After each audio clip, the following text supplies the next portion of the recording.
Aujourd'hui, il s'est rapproché de Ciotti et pour plomber Estrosi, justement, il balance l'affaire. Mais c'est extraordinaire! Alors attends! À moi qui ai vu fait entrer l'accusé. Eh ben, il était champion de moto à l'époque, il était niçois et Jacques Perra vient de dénoncer Estrosi justement dans cette affaire. Mais donc c'est ça, vrai, Estrosi, c'est un ancien pilote, la tête de ma mère! Ah oui, tiens, on va parler du maire de Nice, Christian Estrosi. Alors attends. Bouge pas.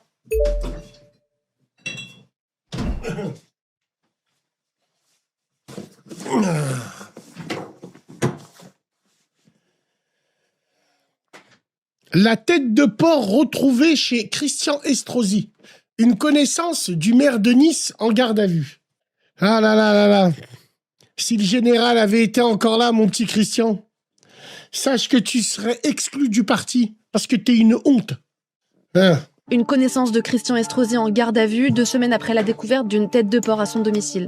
La tête de l'animal a été retrouvée le 27 février dernier, accrochée au portail du domicile de Christian Estrosi, accompagnée d'une affiche à son effigie, sur laquelle figurait une étoile de David et une insulte. Ce mercredi 11 mars, 4 personnes ont été auditionnées, parmi elles 2 hommes, placés ensuite en garde à vue. Le premier, âgé d'une quarantaine d'années, est décrit comme une connaissance du maire de Nice, actuellement candidat à sa réélection. Le second, né en 1947, est un ancien policier à la retraite de la direction de la surveillance du territoire, qui exerce aujourd'hui des activités de détective privé. Tous les deux ont été en contact téléphonique et physique avec 2 hommes de nationalité tunisienne, interpellés la semaine précédente. Nice. L'un d'entre eux, mis sous surveillance, avait été aperçu en train de prendre des photos du maire de Nice dans le centre-ville, et l'un des deux avait été en contact avec une proche collaboratrice de Christian Estrosi. L'édile a évoqué une tentative d'infiltration au sein de son équipe de campagne. Dans un communiqué, il s'est dit victime d'une barbouzerie inédite et a dénoncé une escalade indigne. Christian Estrosi a également indirectement mis en cause l'homme d'affaires conservateur Pierre-Édouard Stérin. J'ai reçu des menaces et des violences de toutes parts. Tu mens.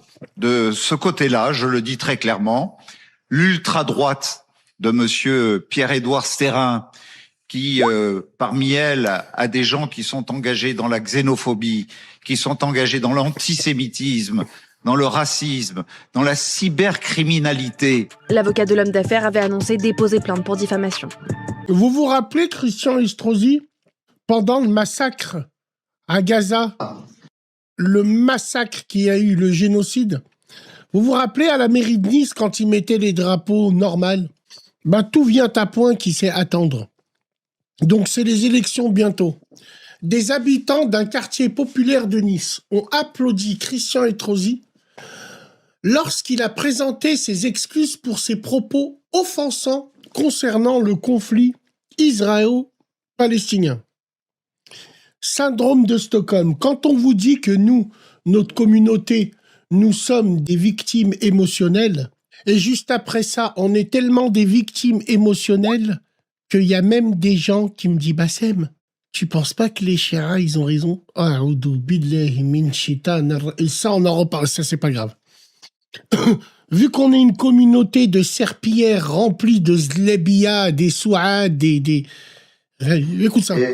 Mais je voudrais vous dire que si je suis fier d'un grand nombre de réussites, je suis capable aussi de regarder. Ça, c'était hier, hein, juste après le tribunal ou pour le port, là. Les côtés où j'ai pu commettre des erreurs.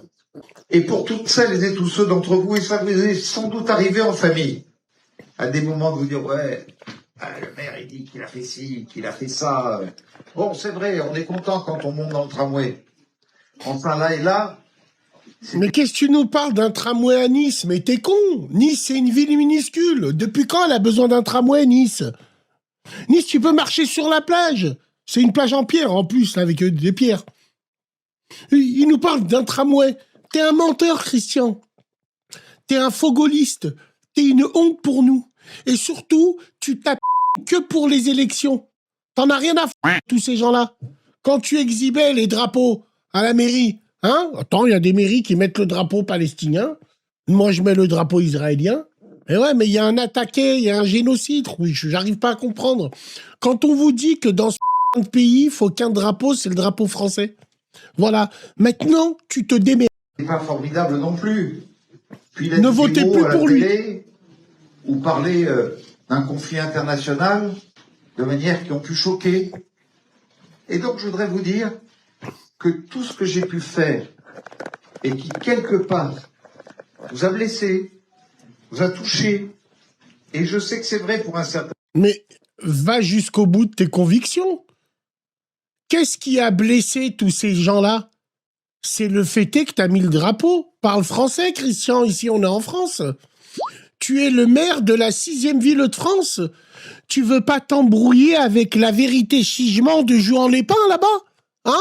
Dis pourquoi, si tu t'excuses, si t'es sincère, dis-leur, oui, je n'ai pas été impartial. Normalement, la mairie est un bâtiment public. Il n'y a pas d'autre drapeau. Le seul drapeau qu'il faut, c'est le drapeau français. Comme ça, il n'y a pas d'histoire. Ça ne veut pas dire qu'on prend parti pour l'un pour l'autre, non. On appelle ça un état de droit, c'est tout. Un nombre d'entre vous. Ça fait partie aussi de l'exigence d'humilité d'un responsable Oui. de savoir s'excuser T'as été irresponsable. vis-à-vis de celles et ceux que ça pue. Mesdames et messieurs, faites en sorte que ce fumiste ne gratte pas la mairie 5 piges en plus. C'est maintenant ou jamais. Touché.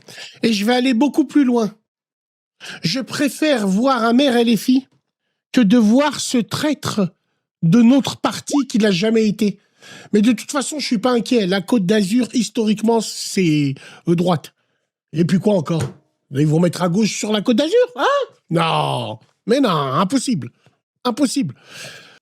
C'est 6 ans? C'est pas 5 ans? Ah oui, c'est 6 ans. Oui, allô? Allô? Je t'appelais par rapport à Estrosi parce que tu avais commencé justement à en parler. Donc moi je suis niçois et là depuis quelques jours il y a une histoire qui traîne sur Nice par rapport à l'ancien maire Jacques Perrat. Je sais pas si tu vois qui c'est, si tu as connu. Alors moi, Denis, je connais Estrosi, mais moi j'ai plutôt connu Jacques Médecin. Quel Alors escroc. c'était après médecin. Ah, c'était après médecin. Jacques Perrat. Ouais, donc. Jacques Perrat qui était un avocat et qui était proche d'Estrosi à un moment et qui aujourd'hui s'est rapproché d'Éric Ciotti. D'accord, donc toi, c'est intéressant, tu es niçois. De quelle origine t'es? Tunisien. Tunisien, évidemment. Est-ce que tu votes à Nice? Ouais. Vous allez avoir le choix entre Ciotti et Estrosi? Putain, la peste et le choléra, Yezeh. Ouais. Sinon, il y a éventuellement Damiano. Jamais de la vie. Qui est plutôt Jamais. Gauche. Enfin, voilà, jamais. Parce que LFI, jamais. La Côte d'Azur, elle est droite. Jamais, mais la Côte d'Azur, elle est de droite. Le choix, il est tout à droite. Ou alors, éventuellement, si par principe, tu veux rester à gauche, éventuellement, il y aurait Damiano. Mais par rapport justement à Estrosi, avant Estrosi, le maire, c'était Jacques Perrat. Et il a mis le pied à l'étrier à Estrosi. Bon, il y a eu des histoires entre eux, etc. Et Jacques Perrat, il est en train de sortir ses mémoires. Et Estrosi, là, justement, il fait tout pour que Jacques Perrat ne sorte pas ses mémoires. Donc là, c'est une histoire qui est en train de circuler sur Nice. D'accord. Pourquoi? Parce que Jacques Perrat, il a été, je pense que tu connais, tu vas kiffer l'histoire, il a été avocat d'Albert Spaggiari. Les fameux égouts du paradis. Les fameux égouts du paradis. Son avocat, c'était l'ancien maire de Nice, Jacques Perrat. Alors, Spaggiari, pour ceux qui connaissent pas, c'est le fameux casse de la BNP à Nice, passé par les égouts, ce qu'on a appelé les égouts du bonheur. Mais il y a pire que ça, parce qu'il s'est fait attraper et ensuite il s'est évadé. Exact, il s'est évadé quand il était chez le juge. Ouais, il s'est évadé quand il était chez le juge et il y avait quelqu'un qui l'attendait en moto. Et c'était Estrosi. Eh ben, il était champion de moto à l'époque, il était niçois et Jacques Perrat vient de dénoncer Estrosi justement dans cette affaire. Putain! Mais donc c'est vrai, Estrosi, c'est un ancien pilote, la tête de ma mère! C'est vrai! Mais c'est... Et ouais! Alors, c'était un ancien pilote proche justement de l'extrême droite. Et là, Jacques Perrat, il a proche du sac, mémoires, et Estrosi a déposé un dossier justement pour pas que ça sorte. Parce que Spaggiari, c'était un putain de facho. Oui, c'est vrai. Comme les robeux, là, qui en Mesrine. C'était un peu facho que lui, tu meurs. L'histoire sur Nice, là, tout le monde la connaît, on est tous au courant. Et ça va exploser à la gueule d'Estrosi, là, d'ici quelques jours, pour lui, pour le bombarder dans les élections et faire passer Ciotti. Quelle preuve on a que c'était lui qui attendait là-bas en moto? Jacques Perrat, qui l'aurait organisé à l'époque, il a prescription, il a écrit dans ses mémoires. Oh!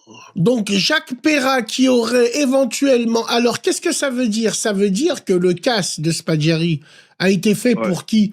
Pour un parti politique, peut-être. On ne sait pas pour qui, parce que pour le sac. Il y a l'affaire Zampa, les Marseillais, on ne sait pas. C'est pour le sac. C'est sûr, c'est que l'avocat de Spaggiari, c'était Jacques Perrat, l'ancien maire de Nice. qui était proche d'Estrosi et qui a mis le pied à Estrosi, le pied à l'étrier à Estrosi. Sauf que il s'est passé des embrouilles entre eux. Aujourd'hui, il s'est rapproché de Ciotti et pour plomber Estrosi, justement, il balance l'affaire. Mais c'est extraordinaire! Alors attends, à moi qui ai vu fait entrer l'accusé, ainsi de suite. Donc Jacques Perrin, qui est l'avocat d'Albert Spaggiari, donc il est dans la confidence. Il dit que Estrosi l'a attendu. Après, ça fait pas non plus de lui, ça fait complicité d'évasion, mais il y a prescription. Après, exactement. On verra, on va regarder. Alors. Je voudrais porter à votre connaissance ce communiqué que nous venons de recevoir de Jacques Perrin, ancien maire de Nice, qui a distribué une charge assez sévère à Christian Estrosi, qui a dit que c'était des propos électoralistes, qu'il était faux de prétendre que Christian Estrosi avait trouvé un champ de ruines en 2008 et que les finances étaient mauvaises. Qu'est-ce que vous voulez répondre à Jacques Perrin aujourd'hui? D'abord, moi j'ai du respect pour les anciens maires de Nice et j'ai du respect pour Jacques Perrin comme tous ceux qui l'ont précédé. Mais dans ce débat, Christian Estrosi a démontré quel était son bilan. Il est réel. Je ne dirais pas que la ville de Nice était un champ de ruines, mais je dirais que la ville de Nice manquait d'infrastructures importantes. Qu'est-ce qui manque à Nice? Parce qu'on est bien à Nice quand même, non? Ouais. Il vous manque quoi là-bas? Il me manque quoi? Bonne question. Tu sais qu'on construit plus à Nice. Hein. Il n'y a plus de place. On construit plus. On construit plus déjà. Après, au niveau des budgets, il n'y a plus vraiment de réelle construction. Tout ce qu'ils font maintenant, c'est un petit peu c'est de la rénovation. Mais il y a plus rien qui sort du sol depuis quelques temps. Donc tu penses que ça peut mettre une balle dans le pied? Estrosi pour ça, parce que finalement, qu'est-ce qu'il a fait? Complicité parce qu'il était en moto et après. Voilà, quoi, c'est pas un truc de fou quand même, non? C'est pas avec une petite fille ou... C'est pas un truc de fou quand même, mais quand même, l'histoire, elle est quand même hallucinante. Hallucinante. À l'approche des municipales à Nice, le maire sortant, Christian Estrosi, multiplie les visites dans plusieurs quartiers populaires comme l'Ariane, les Moulins, ainsi que dans les mosquées. Pardon, Estrosi, il est parti dans les mosquées. Une démarche que certains l'interprètent comme une stratégie pour séduire l'électorat des quartiers et une partie de la communauté musulmane. Alors que ces secteurs dénoncent souvent un manque d'attention le reste de l'année. Le maire s'est également excusé pour ses propos, blablabla. Vous allez le réélire, il va vous chier pendant 6 piges, et puis ça va revenir. Et j'aimerais dire quelque chose, ça n'engage que moi. Nice, niveau 10, ils sont bien. Pour les gens que... Non, je parle aux gens. Les gens que je connais, ils ont un bon dîne. Ils ont un bon... même si c'est la côte d'Azur. Mais bon. Est-ce que tu vas voter? Ouais. Et tu vas voter pour qui? Franchement, je sais pas encore. Tu sais pas encore? Je sais pas encore. Bon. En tout cas, c'est bien. Tu fais ton devoir de citoyen. Je sais pas. Le problème, c'est que, tu vois, pour être franc et honnête avec toi, c'est vrai que au niveau de la sécurité, c'est un peu, ça petite dernière question. Après, le problème, c'est que voter pour quelqu'un pour la sécurité qui te chie ensuite derrière dessus, tu vois, là, après, tu vois, c'est un dilemme. Qu'est-ce qui se passe, la sécurité, par exemple? On sait que depuis les attentats sur la prom, on peut plus y aller en voiture, je crois. Non, c'est ça? Non, ils ont fermé en fait une partie de la prom, c'est-à-dire qu'en fait ils ont élargi le trottoir, ils ont mis des poteaux sur toute la promenade des Anglais pour plus qu'il y ait de camions qui montent sur le trottoir. Est-ce que c'est une ville où l'insécurité règne, Nice? Non, je crois pas. Pardon? Est-ce que c'est une ville où l'insécurité règne? Non, je crois pas. Beaucoup d'incivilité. Incivilité, exactement. Tu sais, c'est à cause de qui? À cause de tous les rouges qui bougent. Voilà. Rouges qui bougent. Beaucoup d'incivilité et beaucoup... après, c'est passé 11h du matin, ça devient... pas 11h du soir, pardon. C'est compliqué. Hein. Tiens, j'ai une question. Entre Tounsi, moi qui est tunisien de Lyon, je sais qu'à Nice, vous êtes énormément... Elle est comment, la communauté? Est-ce qu'elle est bien placée? Est-ce qu'elle ouvre des magasins? Est-ce qu'elle est dans le corps électoral? Est-ce qu'elle est dans la municipalité? Est-ce qu'on s'est bien intégré? Pour une partie de la population, oui. Après, franchement, je vais te dire, bien intégré, c'est-à-dire si tu regardes par rapport à bien intégré, je dirais à peu près 30%. Le reste, moyennement, et ensuite derrière il y a les autres. Mais il y a de tout. Mais C'est vraiment, c'est vrai que c'est quoi le meilleur snack à Nice où on peut manger des méchants casse-dalles? On m'a parlé à l'Ariane, à ce qui paraît, il y a un méchant snack. On m'a parlé de ça. Ouais? moi je mange même pas au snack. Moi je suis ni à l'Ariane ni au Moulin. Moi je suis plutôt du côté de Signy, un peu plus au nord, tu vois. D'accord. Ok. Donc, au-dessus du centre-ville. Moi j'ai toujours grandi là-bas. J'ai grandi entre la Madeleine et Cimier, si tu connais. Moi je connais. Oui. Ouais, enfin c'est plus le centre. Après, Rue Saint-Saul. Les snacks, je sais pas du tout. C'est bien, c'est bien. En tout cas, écoute, merci. Manger 2-3 kebabs sur l'avenue de la Lanterne ou vers la Californie de temps en temps quand tu descends. Mais la Californie. Pardon, le boulevard de la Californie. Un quartier que vous appelez comme ça? D'accord, très bien. Le boulevard de la Californie. Le boulevard de la Californie, d'accord. En tout cas, c'est une belle ville. Hein. Wallah l'azim, hein, avec la montagne, la mer, c'est une très très belle ville, Nice. Et Nice, c'est pas le sud de Khamej. Tu sais, c'est pas le sud de Khamej. Non, c'est pas mal. Alors, merci beaucoup, frère niçois, de nous avoir appelé et de nous avoir parlé de ça. Agression antisémite filmée à Auchan-Bagnolet. C'est le 9-3, bébé. Une vidéo largement relayée sur les réseaux sociaux montre une femme prenant parti un client dans le magasin.